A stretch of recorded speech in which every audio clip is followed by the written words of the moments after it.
Hi everyone, welcome to Madurai food studio.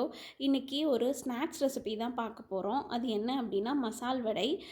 இது வந்து நார்மலாக வந்துட்டு பட்டாணி பருப்பு அதுக்கப்புறம் கடலை பருப்பில் பண்ணுவாங்க. இன்றைக்கி நான் கொஞ்சம் வித்தியாசமாக இருக்கட்டும் அப்படின்னு சொல்லிட்டு நான் பட்டாணி பருப்பு அதுக்கப்புறம் நார்மல் பட்டாணி வச்சு பண்ணியிருக்கிறேன்.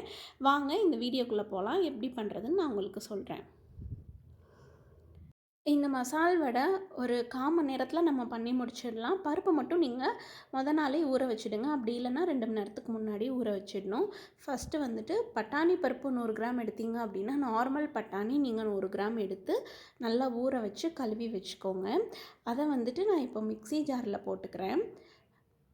இல்லை சோம்பு, வரமிளகா, பூண்டு, இஞ்சி போட்டு நல்லா பேஸ்ட்டாக ஆக்கிக்கோங்க. அதுக்கப்புறமா கொத்தமல்லி, அதுக்கப்புறம் கருவேப்பிலை, அதுக்கப்புறம் வந்து தேவையான அளவு உப்பு, அதுக்கப்புறம் சின்ன வெங்காயம் இருந்தால் நீங்கள் அதை பொடி பொடியாக கட் பண்ணி சேர்த்துக்கோங்க. அப்படி இல்லைன்னா பெரிய வெங்காயத்தில் அதை வந்து பாதி எடுத்துகிட்டு அதை வந்து பொடி பொடியாக கட் பண்ணி சேர்த்துக்கோங்க.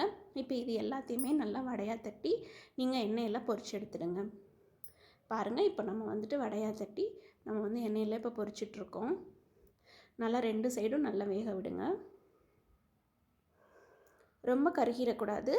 கொஞ்சம் கிறிஸ்பினஸ் இருக்கும்போதே நம்ம எடுத்துடணும். அப்போ தான் வந்துட்டு டேஸ்ட் வந்து நல்லாயிருக்கும். கருகிடுச்சுன்னா டேஸ்ட் நல்லா இருக்காது. திருப்பி திருப்பி விட்டு நீங்கள் வந்துட்டு நல்லா வேக விடுங்க.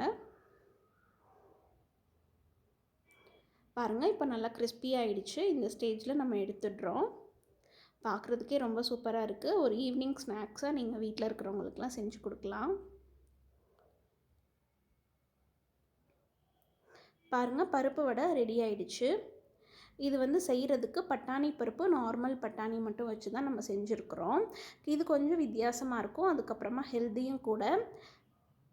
உங்களுக்கு இந்த வீடியோ பிடிச்சிருந்தது அப்படின்னா சப்ஸ்கிரைப் பண்ணுங்கள், லைக் பண்ணுங்கள், ஷேர் பண்ணுங்கள், எல்லாருக்கும் சொல்லுங்கள்.